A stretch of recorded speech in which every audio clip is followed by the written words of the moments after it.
On Christmas, my parents gave every gift to my brother and told me, "You didn't deserve anything this year." I stayed silent. That same night, I packed my bags. A year later, as they sat around the tree again, the TV suddenly switched to a live interview, where I was the one in the spotlight. The last gift disappeared into my brother's hands while mine stayed empty. The glow from the Christmas tree reflected. In the shiny wrapping, paper piled at his feet, red, gold, silver. My parents smiled at him in that soft way they never smiled at me. My mother adjusted the collar of his new coat. My father handed him car keys with quiet pride.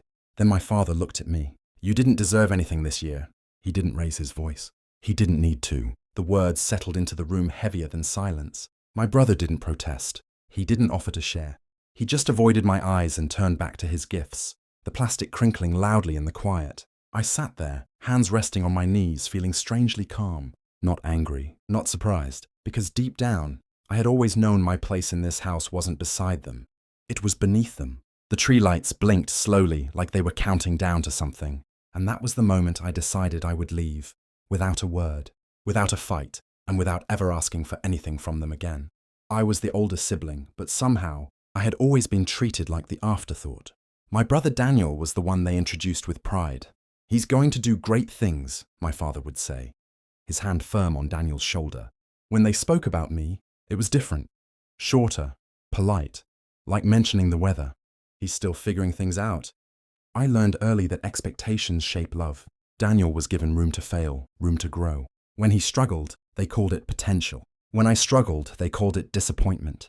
I stopped explaining myself around 16. It saved energy. I worked part-time after school, quietly paying for my own books, my own clothes. When I graduated, they attended the ceremony, but I could tell they were there out of obligation, not pride. My father checked his watch more than once. My mother clapped without standing. Daniel, meanwhile, was still finding himself. I wasn't angry at him. He hadn't created the imbalance. He had simply lived inside it.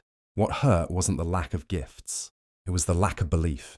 They never asked what I was building, never noticed how late I stayed up, never wondered why I stopped asking them for help. To them, I was someone who would always remain small. And eventually I decided they were right, at least for now. They stopped asking about my days, but they always asked about his. At dinner, my father would turn toward Daniel, his voice warm, patient. "Any plans?" He'd ask him. I would sit across from them, chewing slowly, waiting for the same question. It never came. Sometimes my mother would glance at me, like she'd remembered something unfinished, then look away. Not unkind, just uninterested. When relatives visited, they praised Daniel loudly. My father would nod, pretending humility while absorbing every word. If they asked about me, he answered for me. "He's quiet," he'd say dismissively. Like quiet meant empty. I noticed how he never used my name in those moments. I became a shadow in my own home, moving carefully, speaking less each day. They didn't push me away. They simply stopped reaching, and somehow that hurt more. I realized absence didn't require leaving. It only required being unseen, and they had mastered that without effort. I watched, listened, and learned. Silence, I discovered, was not weakness. It was preparation. It allowed you to see clearly who valued you, and who didn't.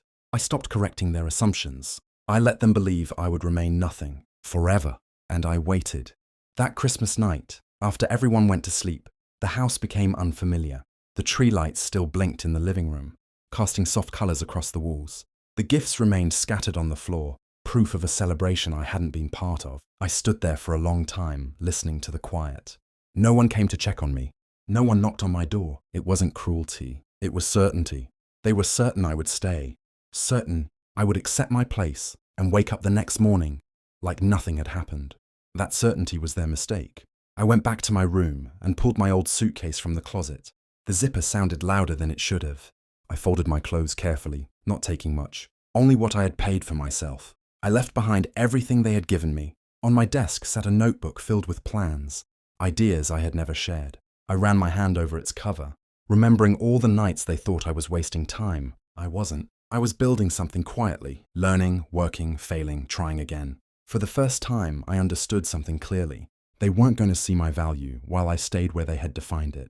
So I didn't leave to escape them. I left to become undeniable. The first few months after I left were quiet, in a way that felt honest. No expectations, no comparisons, just consequences. I rented a single room above a closed storefront. The ceiling leaked when it rained. and the heater worked only when it wanted to. But it was mine. Every discomfort belonged to me, and that made it easier to endure. During the day, I worked a modest office job. At night, I returned to the notebook. I had spent years teaching myself skills no one noticed. Writing, analysis, communication. I studied patterns in people, in systems, in stories. I learned how attention worked, how influence was built slowly, piece by piece. I didn't tell anyone what I was doing. I started publishing small pieces online under my own name. Nothing dramatic, just honest observations carefully written. A few people noticed, then more. I responded professionally, never emotionally. I built credibility, not noise. Opportunities came quietly. A guest article, then another, then invitations to speak in small rooms with folding chairs and polite applause. I kept every email, signed every agreement carefully, read every line twice. I wasn't chasing revenge, I was building distance. Because distance, I realized, was the one thing they had never imagined I could create. And once distance exists, perspective follows. A year later, Christmas came again. I didn't mark the date, but the world did it for me. That morning, I sat under studio lights that hummed softly above my head. Across from me, the interviewer smiled and adjusted her notes, her voice calm and respectful. Behind the cameras, people moved carefully, focused on me. They used my name often, not out of obligation, out of recognition. We spoke about my work, my journey, the ideas that had slowly found their way into the world. I answered simply, without exaggeration. I didn't mention pain. I didn't mention them. I didn't need to. Miles away, in the house I had left behind, I knew their television would be on. It always was on Christmas morning, filling the quiet between conversations. And then, without warning, my face would appear. Not asking, not waiting, existing. My father would pause. My mother would lean forward slightly, unsure. My brother would recognize me first. He always noticed details faster than they did.